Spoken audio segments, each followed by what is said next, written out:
Are you telling me that you built a time machine?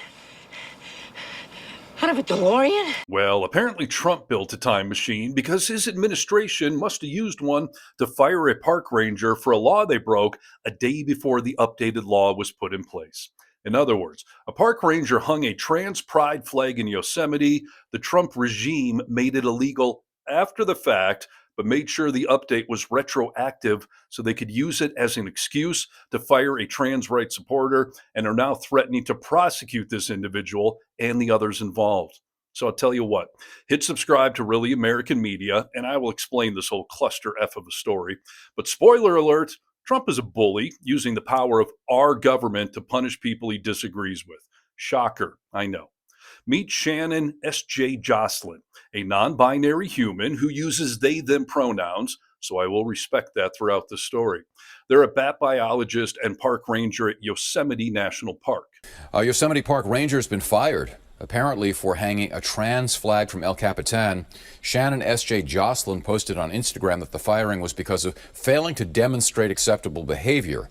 Joslin hung the flag in May to celebrate acceptance of their identity. Joslin did it while off duty and was not in uniform at the time. The National Park Service says it's pursuing administrative action against employees for failing to follow regulations. So yes, back in May, SJ rappelled down the iconic face of El Cap at Yosemite, and they did so in support of trans rights. They did it on their own time. The flag hung for only 2 hours, then they removed it and left no trace behind. And SJ, like many people with eyes, have seen that Trump is attacking and dehumanizing the trans community since day one of his second term. As of today, it will henceforth be the official policy of the United States government that there are only two genders, male and female. Now, obviously, these changes were completely unnecessary and are a solution looking for a problem, as trans people represent less than 2% of our population. President Trump, in his first speech, has already taken the opportunity to launch attacks at one of our smallest and most vulnerable communities, our transgender Americans. This would be the definition of punching down. It's something that insecure bullies do. Or in America in 2025, it's something our dear leader does. So it's no wonder that SJ wanted to do something that could help make this group feel like they're loved, respected, and accepted as Americans, and not just a group of people that Trump is trying to legislate out of existence. So SJ gathered a group of friends, 2 other park rangers who are now on administrative leave, and a famous trans performer named Patagonia, who now faces prosecution, by the way. They got this whole group together to pull off this display of pride and unity. Some carry hate. We carry the largest trans pride flag to ever be flown in a national park and unfurled it on the side of El Cap to prove a point, that trans is natural. The Trump administration and transphobes would love to have you believe that being trans is unnatural, but species that can transition sexes can be found on every continent and in every ocean on planet Earth. So call it a protest, call it a celebration. We are bringing elevation to liberation. They try to erase us from government websites and education systems and libraries. So we raise this flag higher than ever before, so every trans person knows that they have people that love them in their corner. The people united will never be defeated. And mission accomplished. They hung the 66-foot wide flag on El Cap, celebrated, and then took it down, and were done. Until this past week, when SJ got fired for doing that. This termination is incredibly unprecedented. People hang flags all the time in the park. Yeah, now this whole thing is happening amid a wave of federal policy changes under our dictator-in-chief that have altered protections and recognition for transgender individuals. And in doing so, they criminalized hanging certain flags in national parks like Yosemite. They didn't give me a chance to defend myself, and they terminated me on the spot.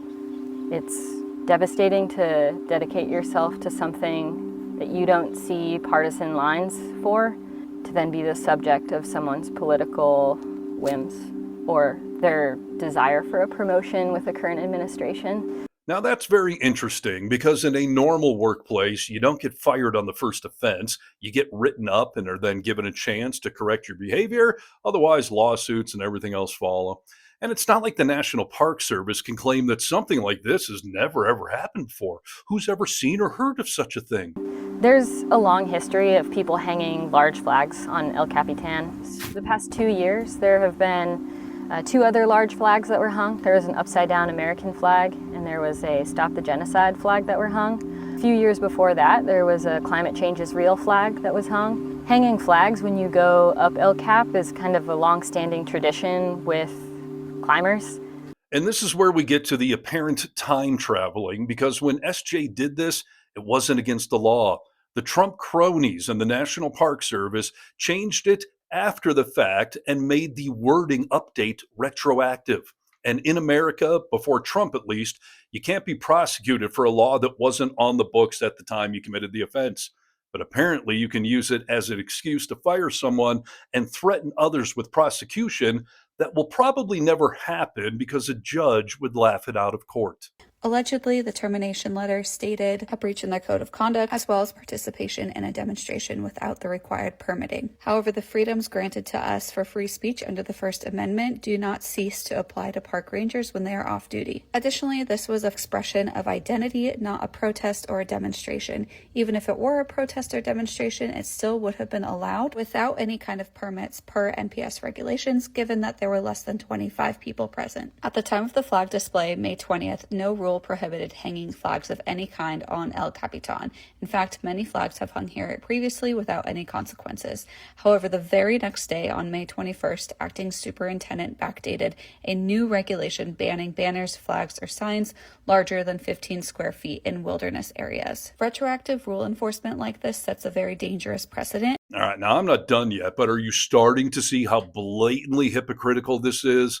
Do you think that if a bunch of MAGA sheep had hung a Trump flag on El Capitan, that they would be fired from their federal jobs and being threatened with prosecution? I feel like firing me says a lot of things about the Trump administration more broadly. Primarily, it's that the rules only apply to people who they don't agree with. Of course, the rules in Trump world only apply to those that they want to weaponize them against. And now SJ is going to bring up another point that puts a giant spotlight on how frickin' hypocritical MAGA's being. There's an executive order that is an executive order to specifically defend First Amendment rights against federal agencies. And so what happened to me as a private citizen, acting in my private citizen life, is I have been silenced by the federal government. Yeah, let me just elaborate on what they're referencing there. On Trump's first day in office, he signed this executive order, and I'll let the orange Mussolini explain it himself. After years and years of illegal and unconstitutional federal efforts to restrict free expression, I will also sign an executive order to immediately stop all government censorship and bring back free speech to America. Never again will the immense power of the state be weaponized to persecute political opponents. Something I know something about. Unfucking believable. He signed an executive order vowing that the government will never infringe on your First Amendment rights, especially in the workplace. I guess that only applies to straight white people that vote MAGA. I think that everyone as Americans should be upset about this, and it doesn't matter who I am or what my identity is. This is a matter of free speech. So just to recap, they changed the letter of the law after the flag was hung and have completely contradicted Trump's own executive order about the government censoring your freedom of speech and First Amendment rights. I would like you to imagine you expressing your First Amendment rights on your own time, and then you show up to work and get fired for it. Does that really sound like what America is supposed to be, what it used to be? I planned it in my free time, and I hung it in my free time, all as a private citizen. We were in this time of particular struggle in the trans community, and so I thought that it would be a really amazing symbol, both to myself and to anyone, to hang a flag in the heart of El Cap. Because what better symbol is there than to hang a flag of acceptance for everyone, not just trans people, but just of acceptance, than in the middle of this naturally formed heart of this iconic feature that's in the middle of Yosemite Valley. I am absolutely disgusted by this story, and I'm shocked that it hasn't gotten much mainstream media attention. I did find a few other liberals online talking about it, but their videos have gotten a few thousand views, and I know for a fact that we can do much better. At least I can do it with your help. SJ needs a lawyer to take this case on pro bono, and that's only going to happen if we give it enough exposure. So please share this video worldwide, like it, comment below, and get vocal. From the Vocal Minority with Nick and Steve podcast, I'm Steve Harness for Really American Media.